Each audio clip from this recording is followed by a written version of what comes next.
Susuruka Sports TV, televiziyo ya buri wese.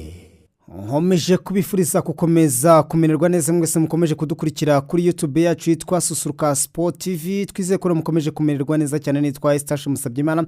Ndaje kugira ngo dukomeze kuganira ku makuru y'imikino ari kuvugwa hirya no hino mu Rwanda ndetse no ku isi yose muri rusange.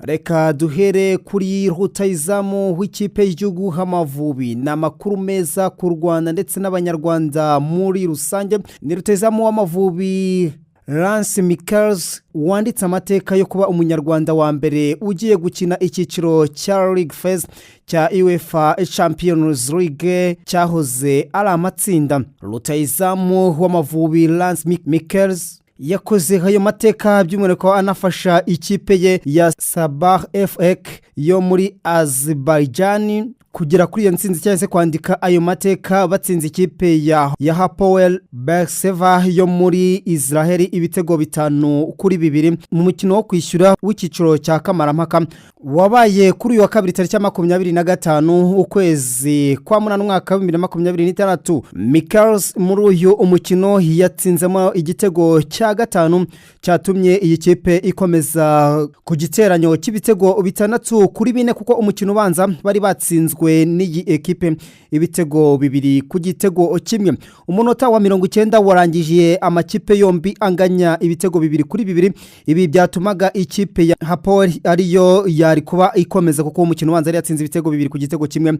Birumvikana ko igiteranyo cyari ibitego 3-2 bituma rero noneho mu minota ya nyuma mu minota 4 y'inyongera bari bongeyeho niho rero haje kuboneka igitego cya 3. Hanyuma iminota 90 irangira ibitego 3-2 bisanga ibitego 2 ku gitego kimwe iyi kipe yari yatsinzwe ya Michaels. Hanyuma itabanganya ibitego 3-3 muri rusange. Bahita bongeraho iminota 30 nkuko bigenwa mu mupira w'amaguru bajya mu minota ya extra time. Hanyuma ku munota w'101 ikipe ya Sabah FK yatsinze igitego cyatsinzwe na Patrick. Hanyuma ibigize ibitego 4-3. Nyuma ku munota w'115 bongera batsinda ikindi gitego. Hanyuma ikipe ya Sabah FK igize ibitego 5-2 bisaga ibitego 2-1 bari batsinzwe biba ibitego 6-4 baba basezereye iyi kipe. Ariko mbere yuko batsinda ibi bitego bari babanje iyi kipe yari yabanje kubona ikarita itukura. Hanyuma iyi kipe ya Sabah iba ibonye intsinzi muri rusange mu minota 120. Michaels yakinnye yatsinzemo icyo gitego kimwe. N'umukinnyi wanabafashije mu mikino itandukanye babashije gukina. Iyi kipe rero ya Sabah FK iyi kipe ya kabiri ibarizwa muri Azerbaijan ikoze amateka yo gukina icyiciro cya League Phase cyahoze ari amatsinda nyuma ya Karabag. Imaze kubikora inshuro ebyiri sezo ya 2017 na sezo ya 2018 ndetse na sezo ya 2025 sezo ya 2026. Kuri ubu ikipe ya Sabah FK iri mu gakangara ka kane muri itombora ya UEFA Champions League iteganyijwe kuri uyu wa kane ku isaha y'isa 12. Reka dutegereze rero uko bizabigenda za isa 12 z'umugoroba ahara mu gihugu cy'Ubufaransa mu mujyi wa Monaco. Tunabwiye ko kandi Carlos Baleba yamaze kugera mu ikipe ya Manchester United avuye mu ikipe ya Brighton and Hove Albion.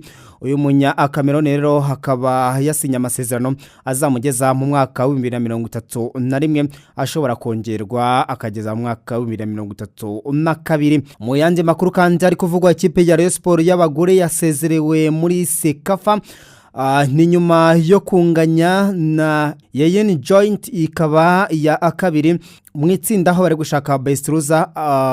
Mu gushaka best loser mu itsinda barimo rero kubera yakinnye imikino 4 bakuramo amanota babonye mu ikipe ya nyuma. Ibiro byahise biyambura amahirwe yo kuza mu makipe ya mbere mu makipe yabaye aya kabiri mu yandi matsinda kuko iyo yasigaye ifite amanota 2 bituma rero isezerwa kuko hari amakipe yabaye akabiri afite amanota 3. Ku mugabane w'Uburayi kandi nandi makuru akomeje kuvugwayo Enzo Fernandez nawe bigaragara ko ari mu muryango winjira mu ikipe ya Manchester Manchester City. Uyu musore umaze imyaka 4 mu ikipe ya Chelsea yamaze kumvikana n'ikipe ya Manchester City kukuba yayerekezamo. Kuri ubu rero ibiganiro hagati y'amakipe yombi bikaba bigiye gutangira kugira ngo agurwe ave mu ikipe ya Chelsea yerekeze mu ikipe ya Manchester City. Enzo arashakwa cyane n'umutoza mushya wa Manchester City Enzo Maresca wamaze kumwizeza ko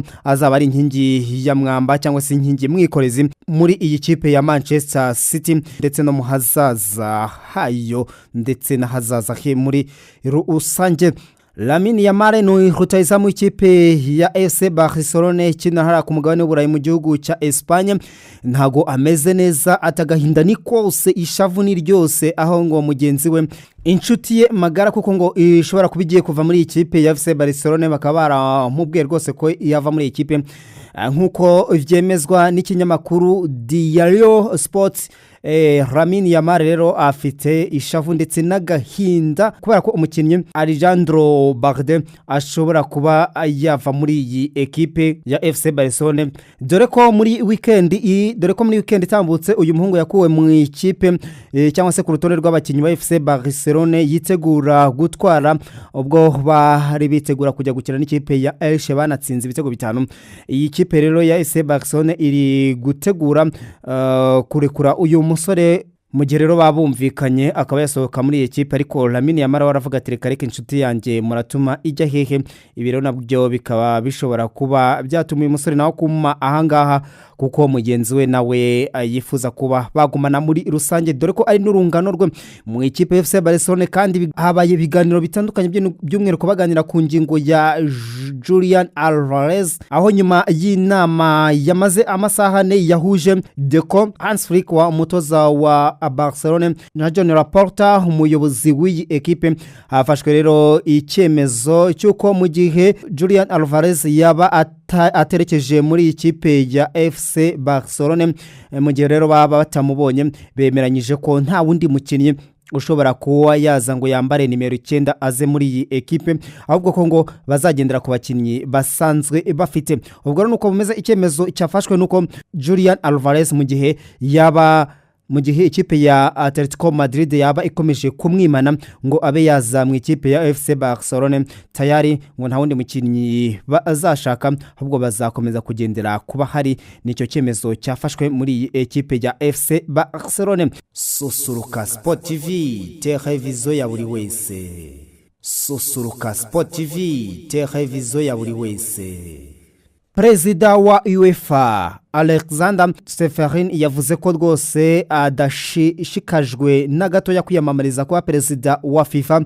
Ubwo ni perezida w'impuzamashyirahamwe y'umupira w'amaguru ku isi FIFA atanga impamvu ebyiri z'ingenzi. Impamvu ya mbere yavuze ko akunda UEFA kandi ko agishaka gukomeza gukorera UEFA ndetse ko kandi ko umuntu agomba no kwishimira ubuzima abayeho akaba yishimira n'ubuzima abayemo. Seferin rero avuga ko akunda cyane UEFA ndetse n'akazi akorera muri uyu muryango akavuga ko rero kamunyuze akaba anatangaza ko rwose atiteguye na gato guhatanira kuyobora FIFA muri rusange kandi mu magambo ye yakomeje avuga ati ngo atiteguye rwose guhatanira imyanya yo hejuru yo kuba yayobora umupira w'amaguru ku rwego rw'isi nubwo atifuza kuyobora FIFA. Seferin akomeje kugira itekerezo bitandukanye nk'ibya Gianni Infantino uyobora FIFA by'umwihariko ku bijyanye n'imiyoborere y'umupira w'amaguru ku rwego mpuzamahanga. Reka tubabwire ko kandi ikipe ya Nairobi United Football Club yo mu gihugu cya Kenya yamaze kumvikana ndetse inatandukana na myugariro w'umunyarwanda Buregeya Prince wakiniraga iyi kipe akaba rero yanakina amakipe atandukanye yo mu Rwanda harimo APR. Ni nyuma yuko iyi ekipe ya Nairobi United FC hamwe n'umutoza wayo batangaje ko uyu mukinnyi atakiri muri gahunda z'iyi ekipe mu mwaka w'imikino 2026-2027. Isoko ry'abakinnyi mu gihugu cya Kenya by'umwihariko abakomoka mu Rwanda rishobora rwose kuba riri kugenda riba ribi kuri aba bakinnyi kuko abenshi batari kubona amakipe bakinira muri iki gihugu cya Kenya. Gahunda rero by'umwihariko ubwo no kugaruka mu rw'imisozi igihumbi cyangwa se mu Rwanda bakara ko barabona amakipe bakinira bakongera bakazamura urwego dore ko uku kwezi ariko kwa nyuma kugira ngo gusinyisha abakinnyi yaba igura n'igurisha rirangire hirya no hino kwisi mu mupira w'amaguru. Ikipe izegukana Ferwafa Super Cup 2026 izahabwa miliyoni 40 z'amanyarwanda, ni mu gihe ikipe izatsindirwa ku mukino wa nyuma ubwo ni ikipe izabi ya kabiri yo izahabwa miliyoni 20. Amakipe azahatanira iri rushanwa rigomba gutangira muri iki cyumweru ni Mukura Victory Sport izahura n'ikipe ya Kiyovu Sport, ni mu gihe ikipe ya Sport yo izahura n'ikipe ya Apolice muri rusange ubwo bari muri kimwe cya kabiri ikirangiza. Tubibutse ko umwaka ushize w'imikino ikipe yeguka iki gikombe yahawe miliyoni 20 ariyo ikipe ya APR Football Club. Ikipe rero ikaba itaritabiye iri rushanwa kuko ngo ryateguwe mu buryo butunguranye bw'amakipe ane kandi bo bari biteguye kuba bakina umukino wa nyuma gusa. Ibi rero bituma iyi kipe ya APR isimbuzwa ikipe ya Mukura yari yabaye ya gatanu muri shampiyona y'u Rwanda, ariko by'umwihariko ubwo ni mu makipe yo mu Rwanda kuko yo yari yabaye iya karindwi dushyizemo n'andi makipe ya Zamalek ndetse na Al Hilal zo mu gihugu cya Sudan ziri gukina muri shampiyona y'u Rwanda. Ndabashimiye cyane mwese mukomeje kudukurikira kuri YouTube yacu yitwa Susuruka Sports TV. Mukomeze kumererwa neza kandi mukomeze kubana natwe mukora subscribe, share, like, comment zanyu zirakenewe kugira ngo tujye dukomeza kubana. Nitwa Estache Musabyimana. Ciao ciao. Susuruka Sports TV, televiziyo ya buri wese.